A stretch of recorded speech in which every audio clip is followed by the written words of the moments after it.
So I just got out of phase 1 on the heroic tank and wanted to show off phase 2. I am intentionally doing it like this because I've had a lot of people say, oh, your mods are too good, we can't replicate that, whatever. So I am intentionally going to miss a topple, and I'm going to use this as a way of showing you what you do if you do miss a topple. So I want to get his protection up, get the swarm.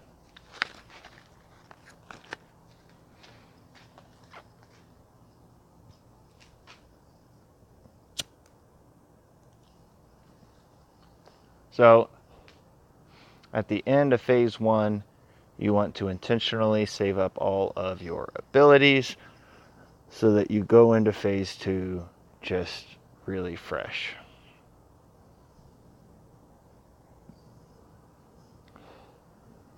So look, oh no, I missed a topple. Shoot. What do I do now? Well, that's easy, guys. You intentionally miss another topple.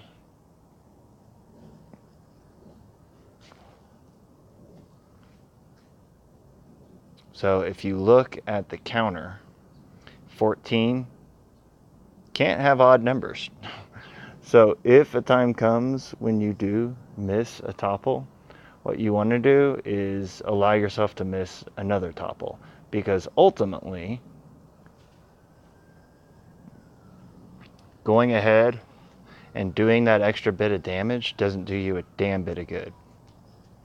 You won't get that topple back. You won't be able to take advantage of anything. So, I mean, realistically, you might as well just go with it, you know?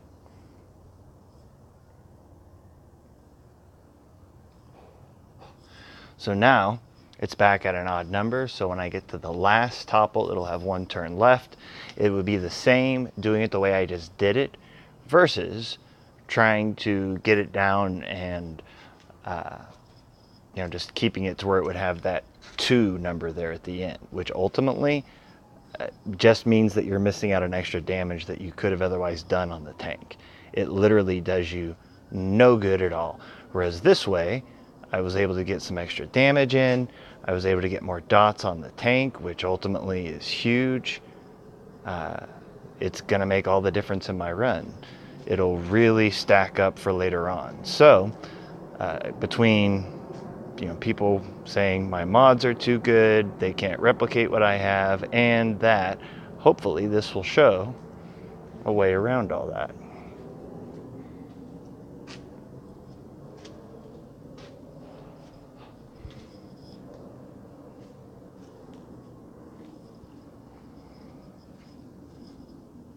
So just be mindful of what's going on, how the kits work. Always want to try and use this coming out. And you're going to see something here in a minute that's crucial to this. Right now, I'm going to use this. I want to get speed down. I'm going to try and use Vader and Luke to take out the other turret.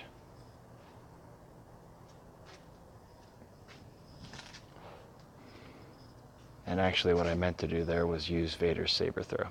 That was a mistake on my part. Oh well, it happens.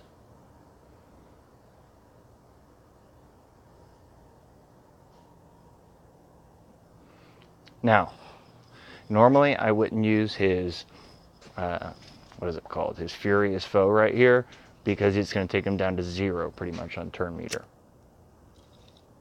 But BB-8 has Illuminated Destiny saved up, so I don't mind doing it.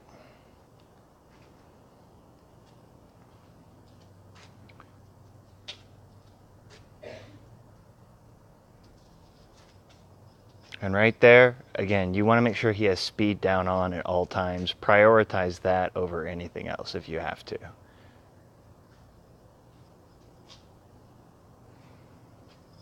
So even though, yes, it sucks not having the tenacity down and using the special for Illuminated Destinies bit, it's still worth it, guys. So that is my favorite, what just happened there, because now Wampa gets the ability to just use his basic. Remember, when he uses his AoE smash, it takes him down to nothing on his turn meter.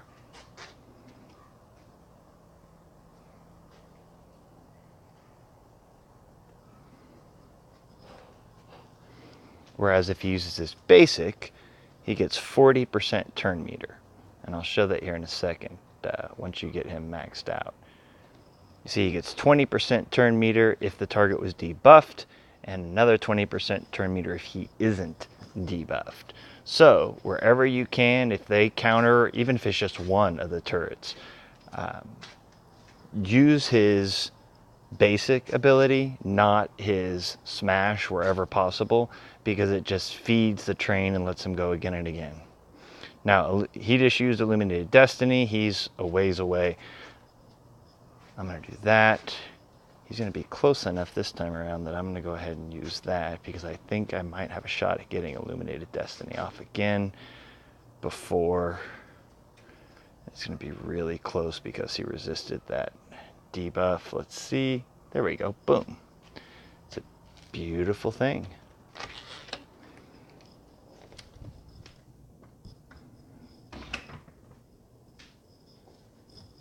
Now, if you do miss a topple, prioritize Vader's saber throw over his force crush. Now, I just used the swarm ability, so I want to use that. Now here, in all likelihood, I am going to have to use, prioritize his saber throw coming out of topple. I think I'm good there with Luke.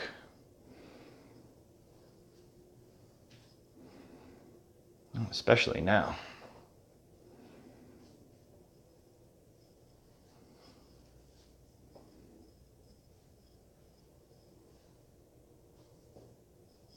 There we go. So just kind of know your abilities, guys. Pay attention to what's coming up. It's going to take some trial and error, ultimately, just until you get used to what your guy's speed looks like, how close you can cut it. Like right there, you saw I cut it really, really close on the tank getting another turn, but I've done this a bunch of times. And you can see I basically have 3 more turns coming out of this, 3 more topples.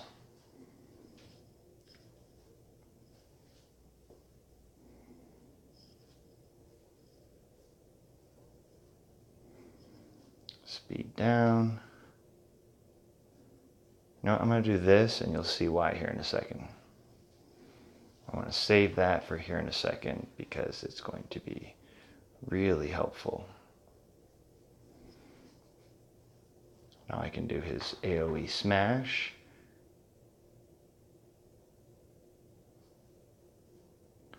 Now he's going to throw. He's going to clear off everything. Now he will call everybody. He'll put speed down back, and Wampa will get the bulk of his turn meter back.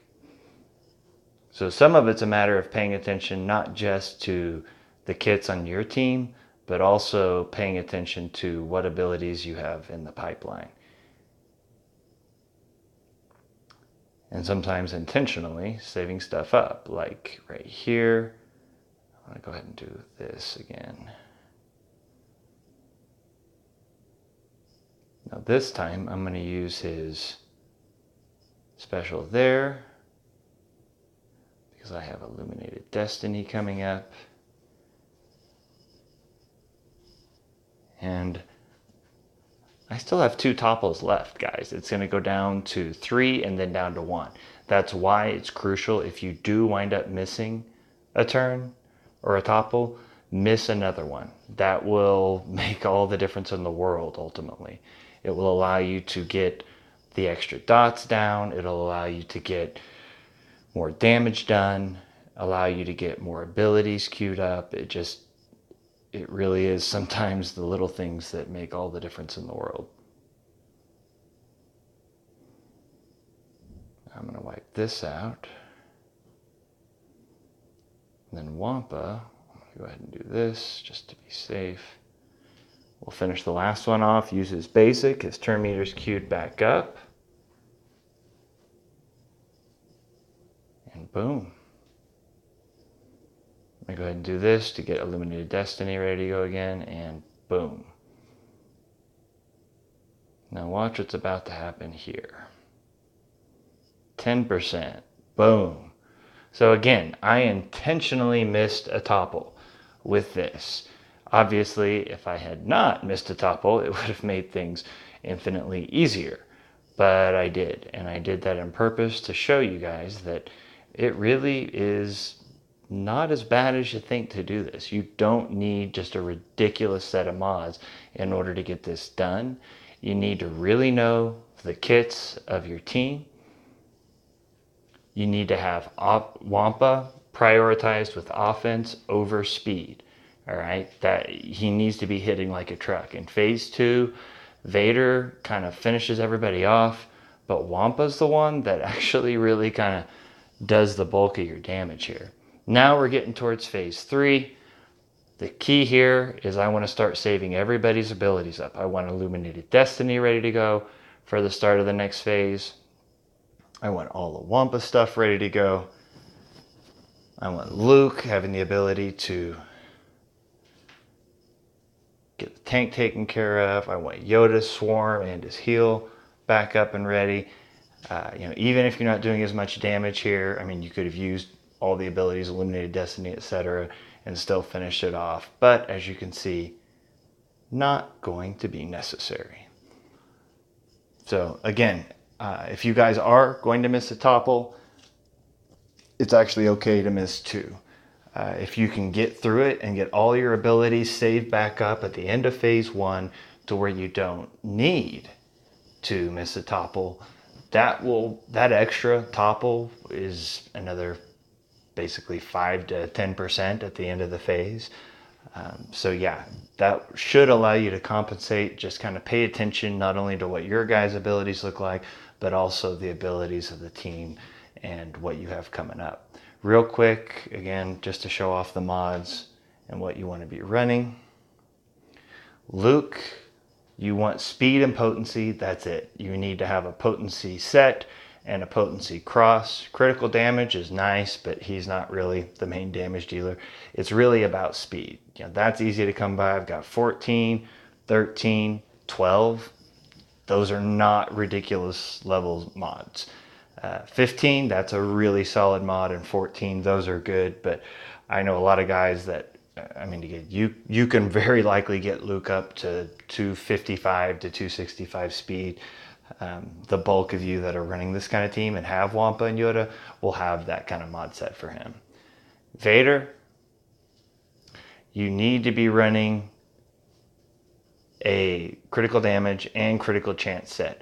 What will screw you more than anything else, at least in phase 2, is Vader throwing the saber and not getting a crit. That actually happened once in the last run for me, and it damn near screwed everything up. So I've got him going really fast. A couple of these mods are okay, but again, you can compensate for this in other ways. I also don't have as much potency on him, so not all the dots are stacking. That's going to be affecting his saber throw. It's going to be affecting Wampa's damage by not allowing those dots to stack up even further. So again, I missed a full topple. That adds up a lot in the end with all those extra dots doing damage. Yeah, you can compensate for this. You can realistically get by. I do it this way just because I don't want to screw with it anymore. I've done this exact same thing with Vader at 212.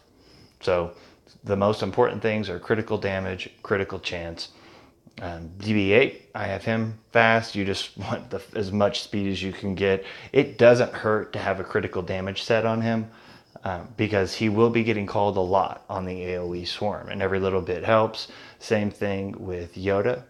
You're going to want to have just a speed set and then whatever random mods on him as well. So with all that, the last thing, where is it?